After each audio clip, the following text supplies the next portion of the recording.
किस तरह से? I have sung for this film, and I could very easily call it one of my favorite songs. ये song का theme क्या है बेसिकली, और आपने एक्सेप्ट क्यों किया इस गाने को गाने के लिए? ऐसे क्या इंस्पायरिंग था जो आपने एक्सेप्ट किया गाने को गाने के लिए? गाने की धुन बहुत अच्छी लगी हमें, लिरिक्स बहुत अच्छे थे. When I heard, I instantly, took a liking for the melody and the words. You are singing after a gap of 15 years, if I'm wrong. तो इतने गैप के बाद गाने में did you find any challenge as such? गाने में क्या है, चैलेंज तो हर काम में होता है, तो अपनी फील्ड में तो जरूर होता है. सो आई ट्राइड माई बेस्ट, और अब तक जिसने भी सुना है गाना उसको बहुत अच्छा लगा है. गाने में वाकई एक एवरग्रीन टाइप की एक हॉन्टिंग सी क्वालिटी है, and it's a very hearable song. You can hear it again and again. हाँ, डेफिनेटली जैसे आजकल बन रहे हैं वैसे नहीं है, मगर इट्स अ रोमांटिक सॉन्ग. आपको फिल्म का सब्जेक्ट मालूम है गे राइट्स के इशू पे, तो आप क्या कमेंट करना चाहेंगे? यूएस में लीगलाइज किया गया है, तो इंडिया में अभी भी कुछ कंफर्मेशन नहीं कि लीगलाइज है या नहीं है, तो आप as an individual as celebrity क्या कमेंट करते हैं इस बारे में? देखिए, ये एक बड़ी पर्सनलाइज सी चीज़ है किसी की, उसमें as being a female I would not like to comment, but definitely the subject is of international appeal, और ये सेकंड पार्ट इसका बन रहा है, तो फिल्म में कुछ तो होगा जो लोग देखने जाते हैं. Unfortunately I have not seen the first one, but I heard that it did very well and it has achieved several international awards also. और एक अच्छा सब्जेक्ट, अच्छे से मतलब कि चैलेंजिंग सब्जेक्ट, और मेरा ख्याल है ऐसे सब्जेक्ट को हैंडल करना बहुत मुश्किल होता है. मैंने आपने गाना गाया सब्जेक्ट पे, आपको ये नहीं लगी कोई कंट्रोवर्सी क्रिएट करी फ्यूचर में? मतलब आपने एक्सेप्ट कर लिया कि आप गाने के गाने के लिए? गाने पे क्या कंट्रोवर्सी हो सकती है, सब्जेक्ट पे तो हो सकती है, गाने पे controversy I don't think so. और जब लता जी जैसी शख्सियत ने इस फिल्म में गाया है, तो फिर हमें तो गाने में कोई हर्ज नहीं लगता.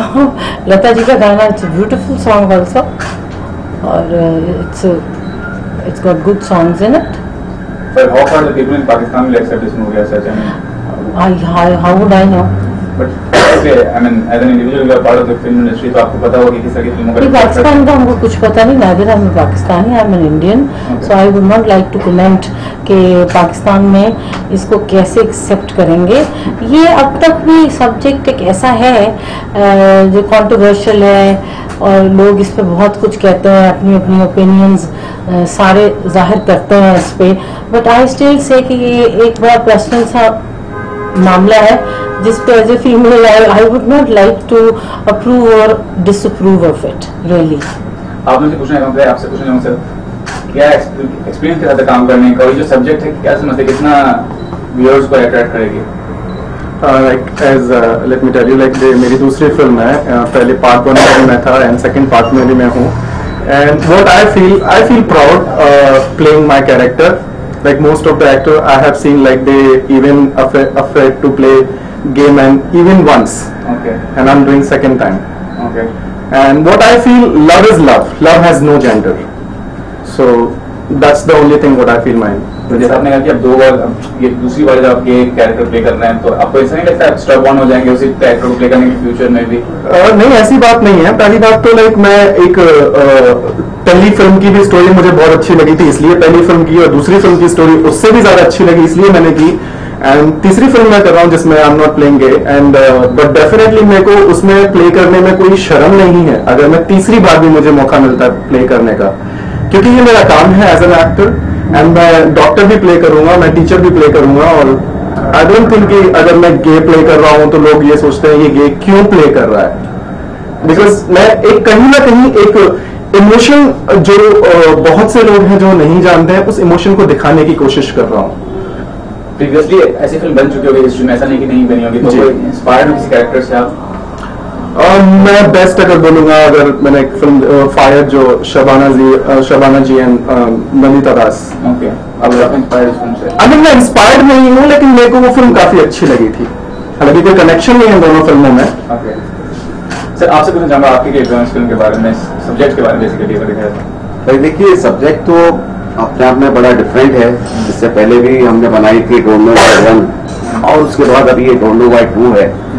तो और क्या होता है कि इस तरह के सब्जेक्ट्स में जब हम सेम रिलेशंस में जो दिखाते हैं रिलेशनशिप्स, तो बड़ा एज अ डायरेक्टर बड़ा कठिन होता है कि उस चीज को कन्विंसिंगली करना, दिखाना, क्योंकि लोगों को आदत होती है कि भाई लड़के लड़कियों के तो रोमांस सब देखते हैं, बट इस तरह के और वल्गरिटी भी ना लगे, उससे लोग टच हों। तो मैंने तो बड़ा एंजॉय किया इसको, मतलब बनाते वक्त, मतलब मुझे अच्छा लगा, एक डिफरेंट सब्जेक्ट है। But what do you think? I mean, Indian government should legalize this thing as such. I mean, completely. देखिए, इसके बारे में तो मैं कुछ नहीं बोल सकता हूँ, ये तो गवर्नमेंट के ऊपर है, वो इसको लीगल करें या लीगलाइज नहीं करें, जो भी है। बट हम ऐसा कोई भी नहीं होते इस चीज को बोलने वाले, ना ही हमने ये इसलिए बनाई है कि हम ये बना के और गवर्नमेंट को दिखाएं कि यार आप इसको लीगल करो या नहीं करो। हमने तो क्या है कि इमोशंस पकड़े और इमोशंस दिखाने की कोशिश की है। अब लोग उसको कैसे एक्सेप्ट करते हैं वो लोगों के ऊपर है। That is fine, but as an individual, do you find relation between two men a normal thing? हाँ, देखिए क्या होता है, सबका अपना अपना नजरिया होता है। कोई सी चीज को नेगेटिव वे से देखता है, कोई इसको पॉजिटिव वे से देखता है। तो बट हम बिलीव करते हैं कि ठीक है, अगर दो लोगों में रिलेशन है, चाहे वो लड़के लड़के हो या लड़की लड़की हो, तो ठीक है, प्यार है, प्यार किसी के साथ भी करना कोई गुनाह नहीं है। बट एक ये अपना अपना मेंटल स्टेट है, सबका अपना अपना सोचना होता है, तरीका है, क्या है। And what is the expectation की क्या एक्सेप्ट कर रहे हैं जो फिल्म रिलीज होने वाली है, उसके बाद व्यूअर्स का क्या होगा रिएक्शन इस बारे में? देखिए, सभी पॉजिटिव ही सोचते हैं, जैसा मैं भी वही सोच रहा हूँ, पॉजिटिव ही होना चाहिए। बाकी तो ये है कि रिलीज के बाद ही पता चलेगा क्या है। बट ये है कि हमने ईमानदारी से कोई चीज बनाई है और मैं सोचूंगा कि जो पब्लिक देखने आएगी और वो भी इस बात को कनेक्ट करेगी कि हाँ, ईमानदारी से उन्होंने कुछ प्रोजेक्ट करने की कोशिश की है। हमने किसी चीज का इसमें कोई मजाक नहीं बनाया है। ये सब basically is a serious cinema. Last request करूंगा, फिल्म का 2 लाइन जो गाना आपने गाया है तो कैमरा के सामने। सॉरी। और वो आपने कहा था कि आपको गाना चैलेंजिंग लगा है, तो हमारा ख्याल है चैलेंज जो है वो डायरेक्टर्स और एक्टर्स के लिए ये रियली चीज़ बहुत चैलेंजिंग थी, because it's very difficult to direct a subject like this. You have to be a very fine director, just anybody can do that, because sensitive और थोड़ा सा हसास सा सब्जेक्ट है, ऑफ बीट है, और एक्टर्स के लिए भी ये प्ले करना जो है वो बड़ी हिम्मत की बात है। And you have to be a good actor. एक आदमी ये प्ले करे उस perfectly normal, it's difficult. Comedies में तो चल जाता है, मगर सीरियस इस पे कॉमेडी वो जो अभी आई थी, व्हाट वाज द नेम, जिसमें था मादा लाडला दोस्ताना। ये कॉमेडी में तो चलता है, मगर सीरियसली आप इस सब्जेक्ट को लेके बनाए तो हमारा ख्याल है काफी मुश्किल चीज है ये बनानी। और गाने की लाइन राइट, आईना हंसी हुआ है इश्क एहसास में, तेरे होने की आस में, चाहतों को पंख लगे हैं मिलने की चाह में, सौ दिए जले हैं राह में। आप लिमिटेड क्यों इंडस्ट्री में गाना गाती है, क्यों आप फुल फ्लेज पहले की तरह आप गाना नहीं गाते, जैसे आप कुछ आपका जमाना था? सिंगर का हमेशा जमाना रहता है, आवाज एक ऐसी चीज है which is always young, it dies when it wants to die. आवाज ऐसी चीज है, नहीं कुछ अपने हालात होते हैं। हम कनाडा रहे, आई हैव 2 किड्स, एक अली खान है who's 17 years old, he's my son, and I have a daughter Sasha Agha, जिसकी 2 पिक्चरें रिलीज हो भी चुकी हैं। उनकी एजुकेशन, उनकी सारी चीज़ के लिए I had to stay out of the country, मगर वो कहते हैं कि घुटने पेट की तरफ झुकते हैं, तो इंडस्ट्री जो है it's mine, so I came back and I am very much there now.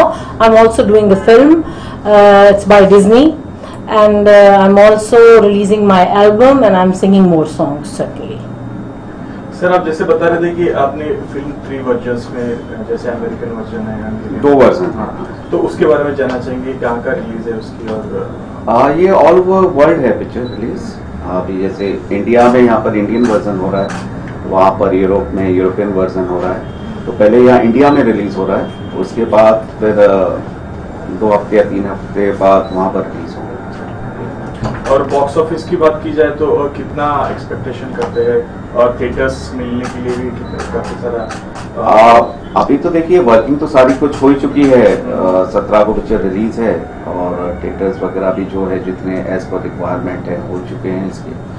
और बॉक्स ऑफिस का जो रहा सवाल वो तो रिलीज के बाद ही पता चलेगा। तो हम तो उम्मीद करते हैं अच्छा ही हो, बाकी तो आगे पब्लिक के ऊपर है। कोई प्रमोशनल एक्टिविटी का कोई? हाँ, प्रमोशनल चल रहा है हमारा ऑलरेडी।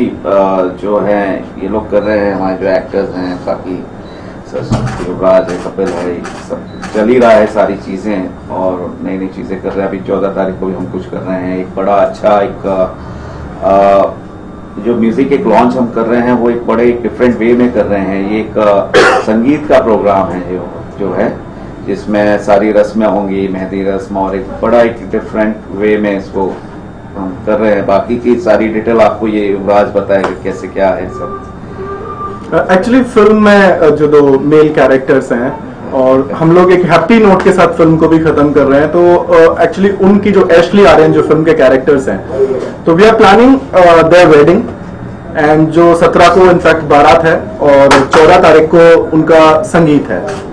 तो आई थिंक ऐसा पहली बार कोई कर रहा होगा। आई थिंक किसी मेकर ने इस तरह से कभी नहीं किया है, और हम लोग भी एज ए एक्टर हिम्मत कर रहे हैं कि उसमें सामने आके वो सब एक्टिविटीज के लिए। तो it's a very different kind of promotion, and also somewhere I am very positive because we are getting very good response from the audience. लोग इस बार फिल्म के बारे में बात कर रहे हैं जो पहली फिल्म के टाइम पे हमें देखने को नहीं मिला था। Even lots of celebrities they are tweeting on Twitter, they are giving us support, and काफी लोगों को हम पर्सनली जाके उनको इनवाइट कर रहे हैं शादी के कार्ड के साथ। तो लोग बोल रहे हैं यस आइए, तो उसमें एक दिखता है कि यस अभी कोई मना नहीं करता है इस चीज के लिए, तो which is very good thing. And ये मेरी एक लोगों से अपील है कि प्लीज इस फिल्म को देखो। आप बिना देखे कोई चीज को डिसाइड मत करो कि ये होमोसेक्सुअलिटी और लाइक हेट्रोसेक्सुअल, ये चीजों में बिना देखे आप कोई किसी का जजमेंटल मत बनिए। बिकॉज मेरा मानना है दुनिया में हर किसी को प्यार करने का हक है, यार वो लड़का हो लड़की हो जो भी हो, सबको जीने का हक है।